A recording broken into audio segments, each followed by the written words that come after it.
చలో అందరికీ శనార్థులలో టీవీ5 సమర్పించు మాస్ మల్లన ముచ్చట్లకు స్వాగతం. వచ్చేసిండు మీ నర్సికాక. ఇక అరుచుకుందాం రాళ్ళు అయ్యాల్టి మోక. అయ్యో ఆకలంతా తీరినాక అన్నం ఎందుకు, ఈడంతా పోయినాక లగ్గం ఎందుకు అని ఫామ్ హౌస్లో అనేటోడికి ప్రతిపక్ష హోదా ఎందుకైనా నాకు అర్థం కాదు. నువ్వు అసెంబ్లీకి వచ్చేది లేదా, చేసేది లేదా, జనాల గురించి పట్టించుకున్నది లేదా, జనాల వాయిస్ మాకు అప్పచెప్పింది లేదా, ఏది లేదు ఎక్కడ లేదు. కానీ మళ్ళీ మీదికి వెళ్ళి ఇంత పొడుగు చెప్తున్నావు ముచ్చట. అసలు ఈ ఎమ్మెల్సీ ఎన్నికలలో కూడా బీజేపీ బీఆర్ఎస్ పార్టీ రెండు ఒకటే మాకు ఎరికే ఆ ముచ్చట. కానీ మీదికి వెళ్ళి పొంకనాలు ఏం కొట్టకు, నీకు వచ్చిన పొంకనాలు ఎవరికి వస్తాయి పోసేటి తాత అన్నట్టుగా గట్టిగానే అరుచుకున్నాడు అనుకో రాత్రి. ఇక ఎందుకనంటే ప్రతిపక్షాలు ఉన్నోళ్ళు సపోర్ట్ చేయాలి, కానీ సపోర్ట్ సరి చేయకుండా జనాలను వదిలిపెట్టి, పార్టీలను వదిలిపెట్టి, అసెంబ్లీకి రాకుండా నియోజకవర్గాన్ని వదిలిపెట్టి ఆ ఫామ్ హౌస్లోనే కూర్చుంటే ఆయనకి ఎందుకయ్యా అని చెప్పి టీపీసీసీ అధ్యక్షుడు మహేష్ కుమార్ గౌడ్ గట్టిగా అరుచుకున్నాడు. ఎందుకంటే ఆయన మరి పాలకపక్షం ఉన్నాడు కదా, ఆయన అనకపోతే నడుస్తుంది ప్రతిపక్ష నేతని. ప్రతిపక్ష హోదా కోసం ప్రతిపక్ష నేతగా ఇవన్నీ ఎందుకు ముచ్చట్లు? నువ్వేమో బయటికి రావు, వచ్చి మాట్లాడవు, జనం తరపు ఏదైనా ఉంటే ముచ్చట ఉంటే చెప్పవు. ఇక ఎన్నడో ఒకటి వచ్చి తగునమ్మా అని మాట్లాడిపోతే అయిపోయింది అమాసక పుణ్యానికి. అట్లా కాదు అని చెప్పి గట్టిగా గిరిండి అనుకో రాత్రి. కావాలంటే చూద్దాం రా ముచ్చట కూడా.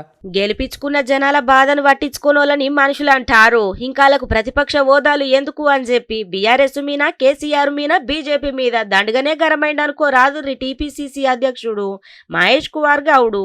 ఇక ఫామ్ హౌస్ కే పరిమితమైన కేసీఆర్ కి ప్రతిపక్ష హోదా ఎందుకు అసలు? ఇక గజ్వేల్ జనాలను పట్టించుకోకుండా ఫామ్ హౌస్ లో సేద తీరుతున్న స్థానిక ఎమ్మెల్యే ప్రతిపక్ష నేత కేసీఆర్ కు గివాన్ని ఎందుకు మళ్ళా?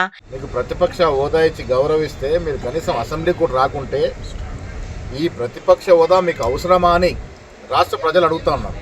ప్రజలు ఇచ్చిన అవకాశం ప్రజల కోసం సద్వినియోగం చేయాల్సిన ఈ పరిస్థితిలో వారు ఫామ్ హౌస్కి పరిమితమయ్యేది అవ్వడం అనేది చాలా బాధాకరం. ఇక ఎన్నికల విషయానికి వస్తే సేమ్ పార్లమెంట్ ఎన్నికలు జరిగినటువంటి తంతే ఇప్పుడు జరుగుతూ ఉంది.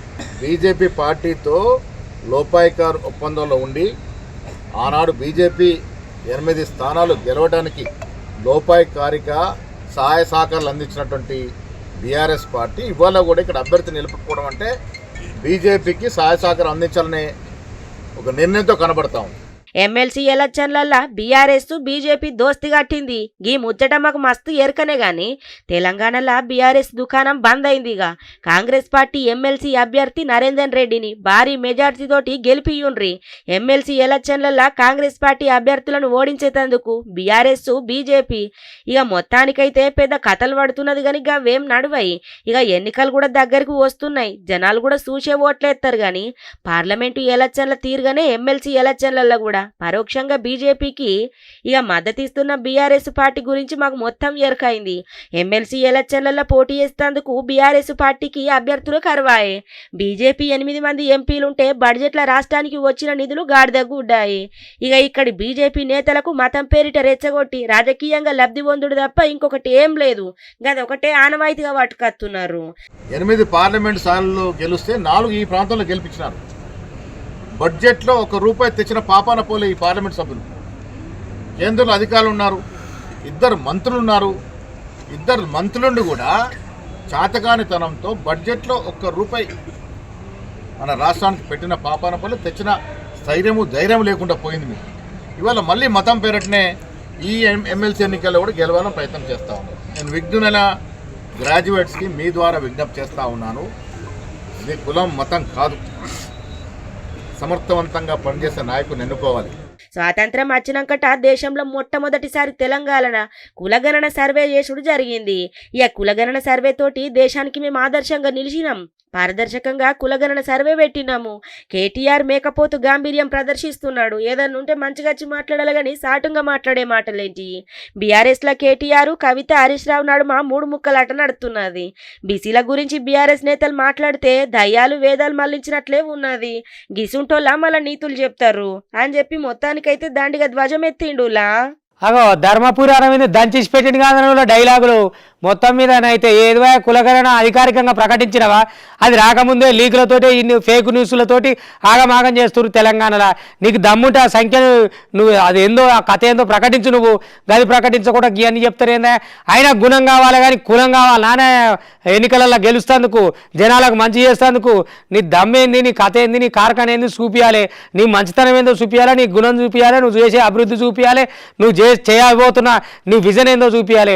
గవన్నీ చెప్పకుండా చెప్పుకుంటా మా కులం ఇది ఈ కులం అది అంటే మొన్నటిదాకా ముఖ్యమంత్రి కేసీఆర్ కులంతోటే ముఖ్యమంత్రి అయిందా, కులం లేకపోతే కాకపోవునా అని చెప్పి గట్టిగా అనుకొచ్చిండులా. మరి ఏమనిపించిందో ఎట్లా అనిపించిందో అరవింద్ సార్కు ఇన్నొద్దులకు ఆగి ఆగి వచ్చి ఇక ఒక్కసారి అరుచుకున్నాడు అనుకో రాదురి అన్ని పార్టీలను. ఈ బీఆర్ఎస్ వాళ్ళు కాంగ్రెస్ వాళ్ళు ఏం చేస్తారో ఏమో జనాలను కన్ఫ్యూజ్లో పడేస్తారు. కానీ ఈ కులాలేని ముందు గుణాలు ఉండాలి కదా మనుషుల దగ్గర. ఓట్లలో గెలుస్తుంది కావాల్సింది మంచితనము, పరిపాలించే దమ్ము, ధైర్యం, సత్తా గివి ఉండాలి. కులం ఉంటే ఏం చేస్తుంది? కులంతో మొత్తం అభివృద్ధులు జరుగుతాయి అని చెప్పి అనుకొచ్చిండు. ముఖ్యమంత్రికి మట్టుకు ఆ కులగణన సర్టిఫికేట్ ఆ సంఖ్య ఏందో ఫస్ట్ నువ్వు సంఖ్య చెప్పు అని చెప్పి సరిపోనే అరుచుకున్నాడు. మరి ఏం చెప్తాడో రేపు ముఖ్యమంత్రి చెప్తాడా, మరి ప్రతిపక్షం వాళ్ళు చెప్తారా, ఎవరు చెప్తారో. కానీ ఇక అరవింద్ సాత్ మాత్రం మంచిగా అరుచుకున్నాడు. చూద్దాం రారి. ఏదేమైనా గీ కులగణన ముచ్చట మీద ఓగో లాగితే ఒకళ్ళు సై అనుకుంటా కయ్యానికి కాలు దువ్వుతున్నారు అనుకో రాదుర్రి. రాజకీయాలల్లా కులం కాదు గుణం ముఖ్యము అని చెప్పి నిజామాబాద్ ఎంపీ ధర్మపురి అరవింద్ మాట్లాడుకొచ్చిండు. తెలంగాణలో కులగణన పంచాయతీ బగ్గ ఎక్కాయే. సర్కారు చేసిన ఈ సర్వే కులగణన సర్వేనే కాదు, అసలు కులాల వారీగా నంబర్లు ఇంకా అధికారికంగా విడుదల చేయకముందే లీకులు ఇచ్చిండ్రని మస్తుగా మండిపడ్డాడు. చూడుండ్రి. బీసీలు 46%, ఓసీలు 13%, ఎస్సీ 17%, ఎస్టీ 10% పైన, మైనారిటీలు సుమారు 13%. ఇవన్నీ 100 అయిపోయినాయి. క్రిస్టియన్లు లేరంటుండు రేవంత్. సరే ఇవన్నీ 100% అయిపోయినాయి. ఇది ఒఫీషియల్గా వచ్చింది బయటికి. ఈ కులాల వారీగా నెంబర్లు ఒఫీషియల్గా రాలేదు. ఈ లీకులు ఏంది? దమ్ముంటే రేవంత్ ఏదైతే లీకులు ఇస్తుండ్రో, మీరు ఇస్తుండ్రా, ఆ కేసీఆర్ ఇస్తున్నాడా, టీఆర్ఎస్ వాళ్ళు కలిసి చేపిస్తున్నారా, ఇదంతా రాజకీయము, బీజేపీ వాళ్ళు ఎవరైనా బుట్టలు పడుతుండ్రా, తెలిసి పడుతుండ్రా, తెలియక పడుతుండ్రా, కావాల్సుకొని పడుతుండ్రా, ఇదంతా తెలవాలంటే ఒఫీషియల్ చేయండి. నెంబర్లు గంట సేపట్లో అవి తప్పని రుజువు చేస్తా. హాగో ఇన్నర్ కదా గదనట్టు ముచ్చట. అటు ఇటు పోయి కులగణన ముచ్చట మీద జవడాలైతే దండగానే అవుతున్నాయి. గీ లీకులల్లా బీజేపీ వాళ్ళు బుట్టల పడుతున్నారని. ఇక మరి గీ ముచ్చటాలకు తెలిసే పడుతున్నారా లేకపోతే కావాలనే చేస్తున్నారా అనేది తెలుస్తలేదని మాట్లాడుకొచ్చిండు. దమ్ముంటే సీఎం రేవంత్ రెడ్డి గీ నంబర్లు అధికారికంగా ప్రకటించాలని డిమాండ్ చేసిండు గమాండిగా. కేసీఆర్ కులం పెద్దదని చెప్పి సీఎం అయిండా అని ఎంపీ ధర్మపురి అరవింద్ ప్రశ్నించిండు. గిట్లున్నది ముచ్చట. మొత్తానికైతే కులం కాదు ముఖ్యం, రాజకీయానికి గుణం ముఖ్యమని చెప్పుకొత్తా. కేసీఆర్ కులం చాలా పెద్దదని ముఖ్యమంత్రి అయిందండి. కేసీఆర్ కులం సంఖ్య ఎంత అండి? 1% ఉంటుంది, కొద్దిగా అటు ఇటు ఉంటుంది. ఆయన ముఖ్యమంత్రి అందుకే అయిందండి, కులం పెద్దదని అయిందా? తెలంగాణ రాష్ట్రం కోసం కొట్లాడిండని కేసీఆర్ని ముఖ్యమంత్రి చేసారు. ఆయన కోట్లు వేసారు. 10 సంవత్సరాల తర్వాత ఈ కేసీఆర్ది దిక్కుమాల గుణం ఉన్నది, కేసీఆర్ కంటే పోరగానలేదు, కేసీఆర్ పోరగానలేదు ఇంకా దరిద్రపు గుణం ఉన్నదని ఓడగొట్టి. ఇక్కడ కులం కాదు గుణం ముఖ్యం రాజకీయాలలో. ఇక మరి కులగణనే చేసిన దాంట్లో మొత్తం తప్పుల తడకలే ఉన్నాయట. ఇక మరి లీకులు కొన్ని ఉన్నాయి, ప్యాకులు కొన్ని ఉన్నాయని మాట్లాడుకొస్తున్నాడు. ఇక మరి చూడాలి మరి ఎట్లయితుందో. గీ ముచ్చట మీద ఇంతింత జవడం పెరుగుతూనే ఉన్నది కానీ వెనకకి తగ్గుదామనే మాటనైతే లేదా. సో ఇక జర్ర నిమ్మలబడరా పట్నం జనాలు. ఎందుకనంటే హైడ్రా అని ముందుగానే వచ్చి చెప్పకుండానే మా ఇండ్లు కూలి చేసిరు, మమ్మల్ని ఆగం చేసిరు, మేము బ్యాంకులలో లోన్లు తెచ్చుకున్నాం, ఇప్పుడు అయ్యోలు కట్టాలి, కూలిన ఇళ్ళకు ఎవరు బాధ్యత, ఏం సంగతి అనే దాని మీద పరిశాన్ ఉండే కదా. హైడ్రా అనగానే వామ్మో హైడ్రా వచ్చిందని భయపడుతుండే బస్తీ వాసులంతా. ఇప్పుడు కమిషనర్ రంగనాథ్ వచ్చినాక ఇక నిమ్మలపడ్డారు అనుకో రాదురి. వాళ్ళు నేరుగా ఆయనకు దరఖాస్తు చేసుకోవచ్చు, ఆయనతో మాట్లాడవచ్చు, ఏమేమి కంప్లైంట్లు ఉన్నాయి, ఎట్లుంది, అది మంచిగుందా చెడ్డగుందా అనే దాని మీదకి వెళ్ళి దరఖాస్తులో వెల్లువ సాగుతుంది అనుకో రాదురి. గిట్లున్నది పద్ధతి, గిట్లయితే బాగున్నది, మాకు కూడా నిమ్మలం ఉంటుంది. ఎందుకనంటే మేము రంగనాథ్కి చెప్పినాం, కమిషనర్కి ఇచ్చినాం, మరి ఆయన చేస్తాడు అనే ధైర్యం వస్తుంది మాకు. ఇప్పుడు ఊకనే పొక్లీనర్లు జేసీబీలు పట్టుకొచ్చి పెటాపెటా కూల్చితే మా ఇండ్లేం కావాలి, కట్టుకున్న కళలేం కావాలి, పెట్టుకున్న పెట్టుబడి ఏం కావాలి, మా కథ ఏం కావాలి, రేపు మా పిల్లల భవిష్యత్తు ఏం కావాలనే భయం ఉండే. కానీ ఇప్పుడు అటువంటి భయం లేదు, ఇప్పుడు మంచిగుంది అని చెప్పని బస్తీ వాస్తులంతా అనుకొస్తురట. మొత్తానికి రంగనాథ్ వచ్చినాక రణరంగం కొద్దిగా రంగస్థలం అయింది నిమ్మలంగా. కావాలంటే చూద్దాం రా ఒక పరి. హగ్గో ఒక తీరుగా లైన్ కట్టిండ్రు కదా, ఒకళ్ళు కాకపోతే ఒకళ్ళు సమస్యల మీద మస్తుగా చెప్పుకుని తందుకత్తుండ్రులా. హైడ్రా ప్రజావానికి భారీ స్పందన కనబడుతుంది. జనాల నుంచెల్లి హైడ్రా కమిషనరు రంగనాథ్ ఇక స్వయంగా ఆయననే ఫిర్యాదులు తీసుకుంటాండు. బుద్ధ భవన్కు వస్తున్న నగరవాసులు చెరువులు, రోడ్లు, పార్కులు, సర్కారు జాగల కబ్జా మీద ఫిర్యాదులు చేస్తాండ్రు. ఇక మొత్తానికైతే పొద్దుగుకి 5 దాకా గీ కంప్లైంట్లు తీసుకున్నాడులా. ఇక అక్కడికక్కడనే గూగుల్ మ్యాపులల్లా సెర్చ్ చేసి చూసి ఫిర్యాదుల మీద అక్కడున్న అధికారులతోటి చర్చిస్తున్నాడు హైడ్రా కమిషనరు రంగనాథ్ సారు. ఎమ్మటనే చర్యలకు ఆదేశిస్తున్నాడు. ఇక చూడుండ్రి హగ్గో చూసినారులా ఎంతగానం మంది అత్తాన్రో అంటే ఎంతగానం కబ్జాలు అవుతున్నాయో ఆలోచించుకోవాలి. ఇక పోయిన ఏడాది జూలై 19వ తారీఖు నాడు హైడ్రా ఏర్పాటు అయింది. గప్పటి నుంచెల్లి ఇప్పటిదాకా 6,000కు మీదనే ఫిర్యాదులు అందినాయి. ఇక ఇప్పటికే ప్రజావానికి వచ్చిన ఫిర్యాదుల మీద స్పెషల్ ఫోకస్ పెట్టే హైడ్రా ఇక ఆక్రమణదారుల భరతం పడుతున్నదుల్లా మొత్తానికైతే.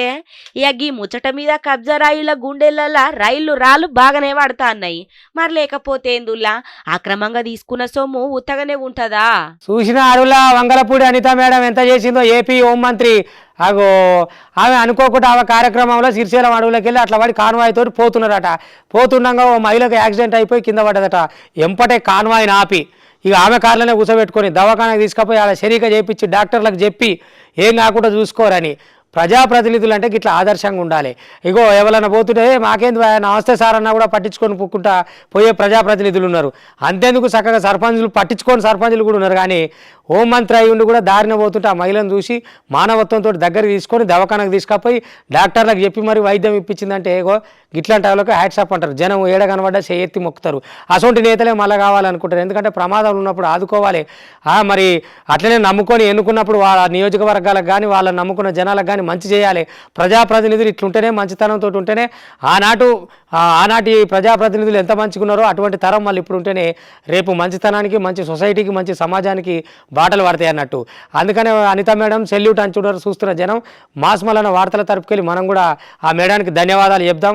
మీరు ఇటువంటి సేవా కార్యక్రమాలు ఎన్నో చేయాలి మేడం. అందుకే జనం, ఏపీ జనం మిమ్మల్ని నమ్ముకొని నమ్ముకున్న జనం కోసం మీరు నమ్మినట్టుగానే నిలబడ్డారు.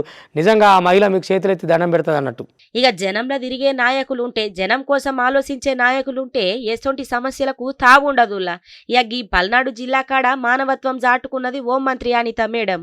ఇక ప్రమాదంలో గాయపడ్డ ఓ ఆమెనే ఇక సఫర్యాలు చేసింది. పల్నాడు జిల్లా నరసరావుపేట బైపాస్ రోడ్డు మీద వై జంక్షన్ కాడ ఇక బండి టక్కరై పెద్ద ప్రమాదమే అయ్యింది. హోంమంత్రి అనిత మేడం గటు దిక్కే ఓవుడుతోటి శ్రీశైలం పోయేది ఓంగ నరసరావుపేట జంక్షన్ కాడ ఇక రోడ్డు మీద ప్రమాదం జరిగి పడుండుతోటి ఎమ్మటెమ్మటనే కాన్వాయ్ నాపి గామె కాడికి పోయి గా మహిళని మందలిచ్చి ఇక ఆమెను పరామర్శించిందుల్లా. ప్రమాదంలో ఉన్న మహిళను ఎమ్మటనే ఇక ఆమె కార్ల దవాఖానకు పట్టుకపోయింది. ఇక చూడుండ్రి కావాలంటే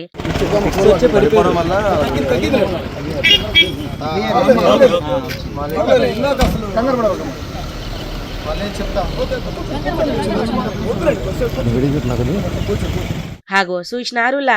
ఇక ఆమె కార్లనే వేసుకపోయి దవాఖానలో చూపించింది. ఇక మరి జనం కోసం ఆలోచించే నాయకులు ఉంటే గిట్లుంటది. పోతే పోని మనకెందుకు అనుకునే నాయకులు కూడా మస్తు మందే ఉన్నారులా. ఇక మొత్తానికైతే హోంమంత్రి అనిత మేడం మానవత్వం దాటుకునుడితోటి దండాలు పెడుతున్నారు ఆమె చేసిన పనికి. ఇక కాయ కష్టం చేసుకొని ఏడాది పొడుగుతున్న కష్టపడేదేమో రైతు, తీరా కళ్ళంలోకి వచ్చినాక దోసక తినేదేమో దళారులు. ఇక గుంటూరు మిర్చి రైతుల బాధ గదే ఉన్నదిలా. ఇప్పుడు కోల్డ్ స్టోరేజ్ లేదని చెప్పని పాత సరుకు అంతా నిండిపోయిందని కొత్త సరుకు మార్కెట్లోనే పెట్టే సరుకల్లా ఇక ఈ దళారులే ఇప్పుడు అప్పుడే పోదు, ధర పడిపోతుంది, దండుగా అవుతుంది, మీకెందుకు నేను ఇంతకిప్పిస్తా అంతకిప్పిస్తా అని ఆరుగాలం చేసిన పంటను అంతా ఆగం చేసి కూర్చుంటారు అనుకో రాదురి.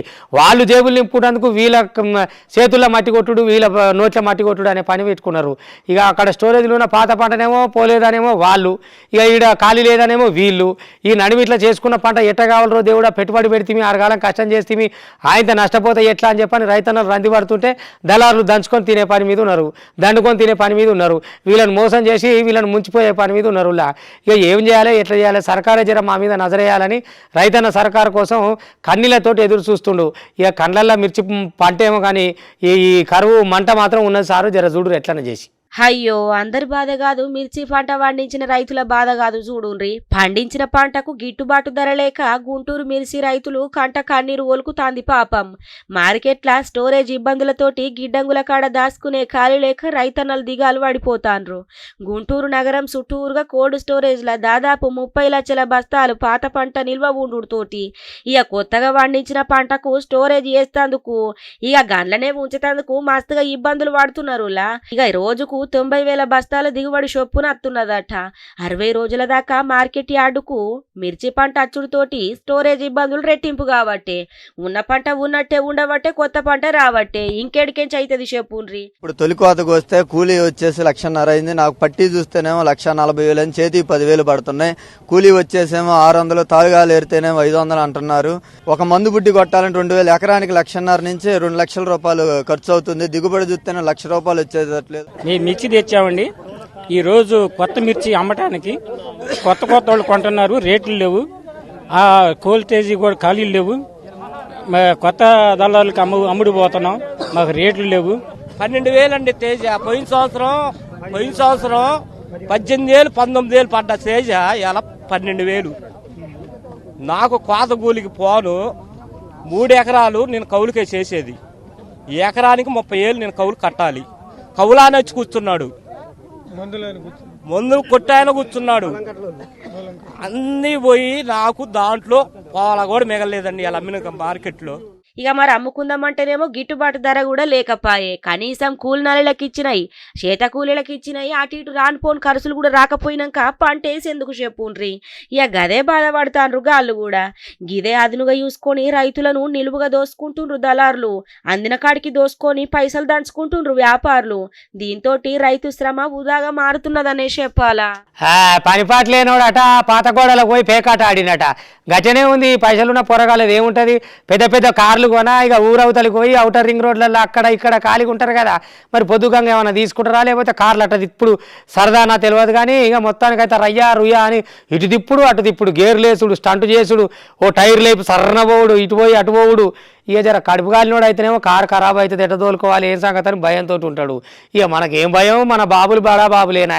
ఈ కారు పోతే ఇంకో కారు, ఇంట్లోనే ఇరుసర మరసర 15, 16 స్పోర్ట్స్ కార్లు ఉన్నాక ఏది పడుతుంది తీస్తూనే ఉంటారు, సర్ర సుర్ర తోలుతారు. వెనక సిరి పానాలు పోయినాక చూసుకుంటే వచ్చేది ఏమి లేదు. ఇక అటు ఇటు సీసీ కెమెరాలలో రికార్డ్ అవుతుంటే పోలీసు వాళ్ళు చూసిరట. మొత్తానికి సర్ర పోయి పట్టుకున్నారట. పట్టుకొని మరి ఏం సంగతి ఏం కథ అనే తాత అనేది ఎంక్వైరీ చేస్తున్నారట. ఇక ఈలోపు వాళ్ళ బాపులు దిగుతారు, ఆ కాడికి వెళ్ళి సప్పుడు గంట అయిపోతుంది ముచ్చట. కానీ అగో గట్లున్న చూడురి, కడుపు నిన్న బడా బాపులేమో కార్లని పల్టీలు కొట్టించుకుంటే తిప్పుతున్నారు. ఇక కడుపు కాలిన పొరగాలేమో రోడ్డు మీద సైడ్కి తిరిగినా ఉద్యోగాలు లేవు, పట్టెడు అన్నం పెట్టే దిక్కు లేదు. గిట్లున్నది మన దేశం. గొగ్గిల చేతలు పాడైపోను. ఇక చూడుండ్రి రోడ్డు మీద కార్ రేసు పెట్టుకొని ఎట్లా రెచ్చిపోయినరో. శంషాబాద్ కాడ ఔటర్ రింగ్ రోడ్డు మీద కార్లతోటి ఇష్టం వచ్చినట్లు ఆగమాగం స్టంట్లు చేసిండ్రు కదా. ఇక ఈ ముచ్చట మీద పోలీసోళ్ళు పురాగారుసుకొని ఎవ్వల్గాళ్ళు ఎక్కడి కారు ఏం కారు అని మొత్తానికైతే గుర్తు పట్టిండ్రులా. ఢిల్లీ రిజిస్ట్రేషన్ తోటున్న కార్తో పాటు నంబర్ ప్లేట్ లేని ఇంకో కార్ని కూడా గుర్తించారు పోలీసోళ్ళు. ఇక సీసీ కెమెరాల మొత్తం రికార్డ్ అయింది చూడుండ్రి. శంషాబాద్ తొండుపల్లి కాంచెల్లి పెద్ద గోల్కొండ దిక్కుపోయే దారిలా ఔటర్ రింగ్ రోడ్ మీద కార్ రేజర్లు గిట్ల రెచ్చిపోయిండ్రు. ఇక మరి అచ్చటోళ్ళు పోయేటోళ్ళు గీళ్ళని టక్కరి ఎత్తే ఏం కావాలా చెప్పుండ్రి. లేదు వీళ్ళే ఈ స్పీడ్ తోటి పోయి వాళ్ళని టక్కరి ఎత్తే పానాలు ఓ వానుల్లా గిట్ల విన్యాసాలు వేసుకుంటా కార్లను గిరగిర తిప్పిండ్రు. సమాచారం అందుకున్న పోలీసోళ్ళు మొత్తానికైతే దర్యాప్తు చేపట్టిండ్రు. ఇక గివన్నటి వాళ్ళ టీవీ5 సమర్పించు మాస్ మల్లన్న ముచ్చట్లు చూస్తూనే ఉంటుంది. మళ్ళీ రేపు ఇది దాకా మీ టీవీ5 ఇగుంటా.